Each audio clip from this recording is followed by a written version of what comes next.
So that's the theme, united in diversity, bringing together church and neighborhood. And it is reasonable to ask the question, what does this have to do with youth work at all? Except that Steve set the stage very nicely last night when he talked about this whole ice cube tray business, which I think is a wonderful metaphor or analogy or simile. It's one of those, but it's good because that's not how you do church, right? We've done that for a long time where we have this group and this group and this group. It's all part of one big gestalt. And what we discover is that bringing together church and neighborhood, which I really take to mean reaching beyond your existing constituency, really fulfills the two essential vocations of church. And those two essential vocations of the church are the Great Commission and Matthew 25. That's why we're church, right? To make disciples of all nations and to help people. And I would submit that we have an identity crisis at least in the church in America, because we have church for lots of other reasons, right? We have church as an ethnic social club. We have church then also as a religious museum, so that the neighborhood Methodists and Baptists can come see what the real church was like once upon a time. And then we've also progressed now into being kind of this crypto-Gnostic assembly of Jedi Knights. You know, long time ago, in a galaxy far, far away, there were lots of us. Now there are just a few. And if you're really good to me, you're nice and get everything right, you can be a Jedi Knight too. And so there's a consequence to that.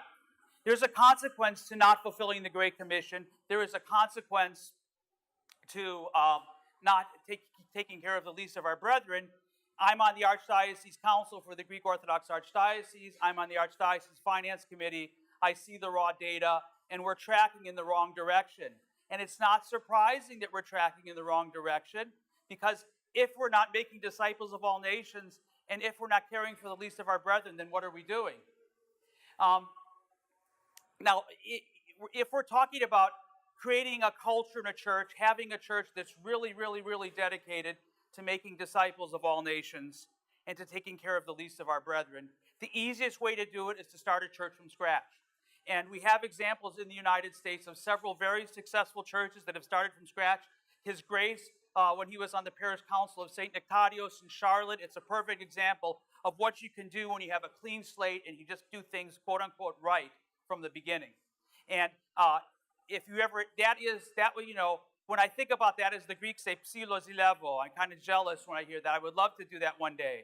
Almost all of us, though, layperson, priest, whatever, almost all of us are serving churches that have a history, a tradition, an ethnic background, baggage, a culture, good things, bad things.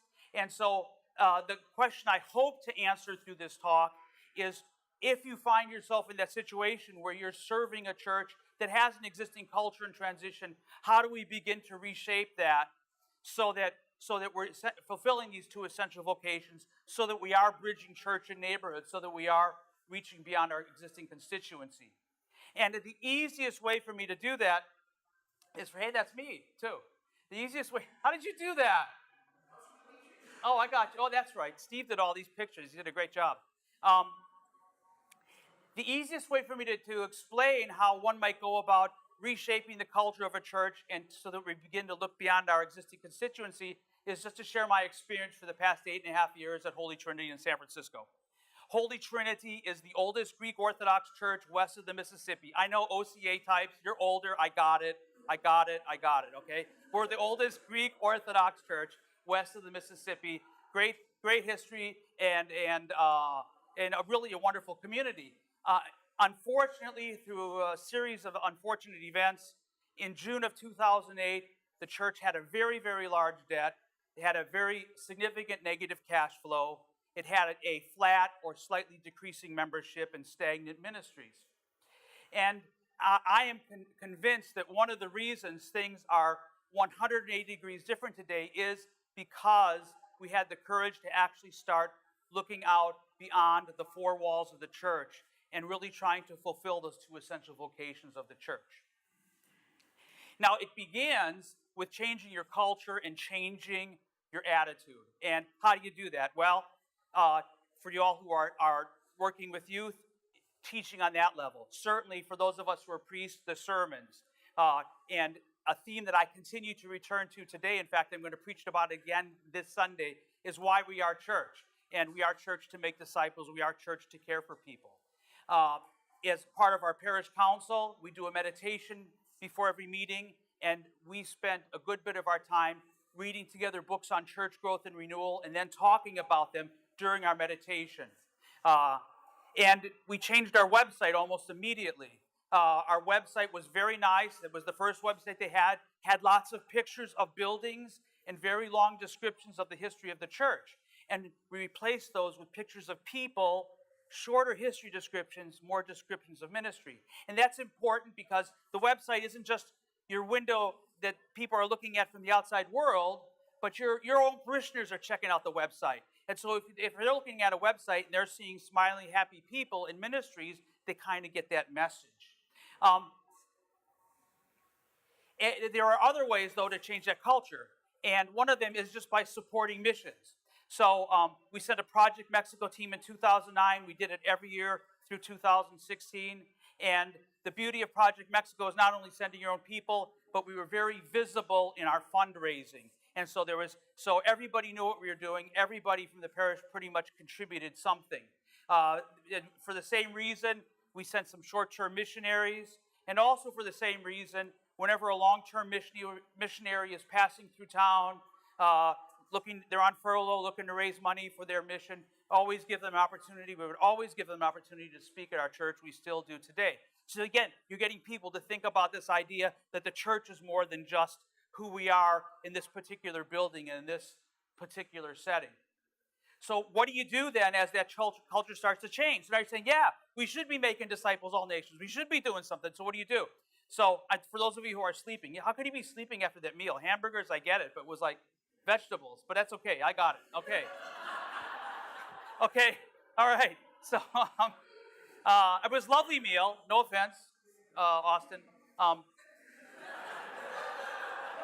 But so you're wanting to do something. Well, find some existing things in town to do. So two of the organizations, ministries that we got involved with early on, we're still involved with.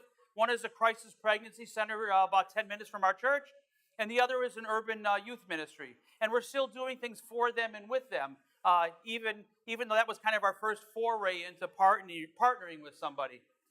But the goal, so we're changing our culture. We're looking to reach out. We're looking to do things for people. The goal is to have something called a signature outreach ministry. And at least one, maybe more. And what that means is it's what you're known for. So people say, oh, you're the St. Peter and Paul Church. That's the place where the AA meeting meets. Oh, that's the place where they do English as a second language. That's fill in the blank. It's the thing you're known for in the greater community. And that takes some time, some discernment, some prayer, some patience. At present, there are two things that our church is known for in San Francisco, at least in our area, that they were not known for in the past. One is something called Help Portrait, which is an international movement. Help Portrait converts part of your church, in our case the whole downstairs, converts it to a photo studio with professional photographers, makeup, wardrobe, editors. And why? So that people of limited means can come in and get a portrait made, either as an individual or as a family. And then we send it to the high-def printer, it gets matted, framed, they go home with it. It's a fantastic thing to do so for somebody who's living in dire straits. And here they get this Christmas picture, take home, and they got something very beautiful. And it, besides the fact you're doing something to help people, it also gives your people a chance to volunteer internally, but then it brings in volunteers from off campus and from outside of the church. So when we do Help Portrait, the majority of people who work it are not even members of our church, but they keep coming back and they keep bringing their friends. So we are known in that kind of community of photographers as the Help Portrait Church. So again, you're doing something to not only help people, but raise your visibility. And by the way, here also, we partner with some ministries and other agencies, so even those ministries and agencies know us through Help Portrait.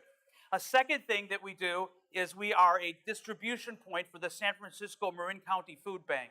So every Saturday, truck comes in and drops off pallets of food. We arrange it like a farmer's market, and then the clients of the food bank pick up their weekly groceries. So again, you're doing something to feed people. You're giving your people a chance to volunteer, but then also, just like Help Portrait, the majority of volunteers aren't even our parishioners. So you're getting people who aren't in your parish on your church grounds to rub elbows with either me or with the deacon, with our own parishioners, to tour the church. You're getting that level of exposure. Everybody who pretty much volunteers had been in that church at least once. A lot of them have come to our young adult discussion and or liturgy, and a few of them are actually kind of sticking around because they like what they see. So the goal is to achieve this thing called a signature outreach ministry. Along the way, if you're going to do that, you got to be willing to experiment and take some chances, and if something doesn't work, that's okay. That's something that Steve believes in. He and I have talked about it. I'm a big believer in it. You're not going to know if something works unless you try it. And so I could go down a whole shopping list of things that we've tried and we kind of or given up on, or it hasn't quite materialized as we thought it might. Of all of those, one of them is called Philippines Connection. And we have been, for a while, trying to support some of the churches and ministries under the ecumenical patriarch in the Philippines. But we really also hope that by doing it, we would create visibility within the local Filipino-American community, of which there are many right around our church. And we've done things, hosted events, etc. And the truth is we've never really clicked and raised that level of visibility. As it turns out, we have a number of people of Filipino ancestry in our church, but we haven't achieved what we thought we might achieve. Now, I say what we thought we might achieve because God has a plan for everything. Last Sunday, there's a Filipino-American woman who's been coming to our church, not through a Philippines Connection, and she goes, "Hey, how do I become Orthodox?" So the Philippines Connection is working, but maybe not the way we thought it would work. But now when we're talking about connecting with the neighborhood, reaching beyond your constituency, there's more than just outreach ministry. So we have a well-established small groups ministry in our church. If you don't know what small groups is, if you don't do small groups, go read a couple books on it and implement it. Because small groups is not only a way of renewing your parish, it's a way of bridging the gap between people who aren't members, but we hope one day will be. It's a great way of bridging the gap between us and Protestants, because Protestants who are thinking about becoming Orthodox know all about small groups. It's also a great way of integrating folks who have not been coming to church in a while with being around church people. And we've had a lot of people join the church because of their involvement in small groups. If you have facilities, leverage your facilities. So we have a nice gymnasium. Our gymnasium, when we're not using it, is rented out basically all the time.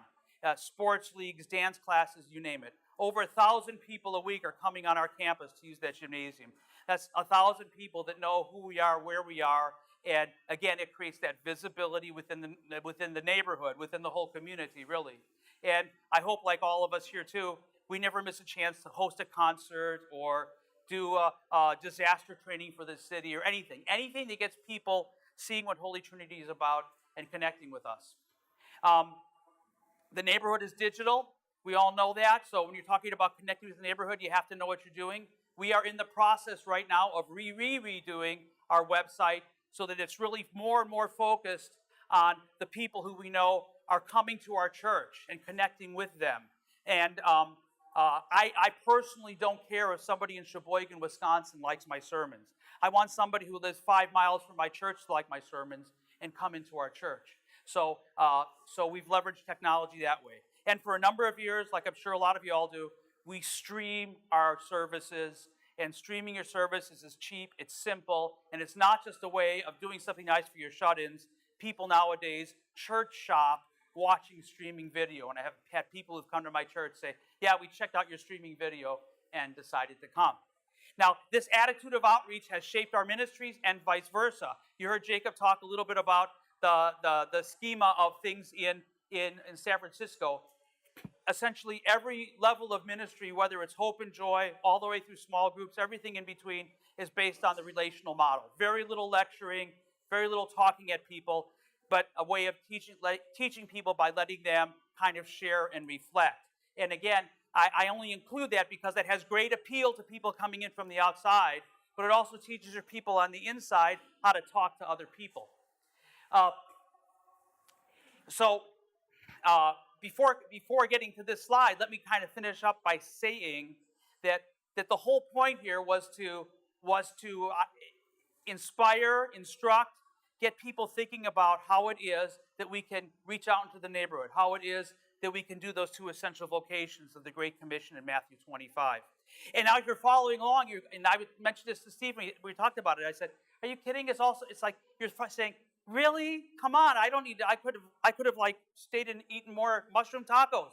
What did I come here for? It's so simple. And you're right, it is simple. It's really simple.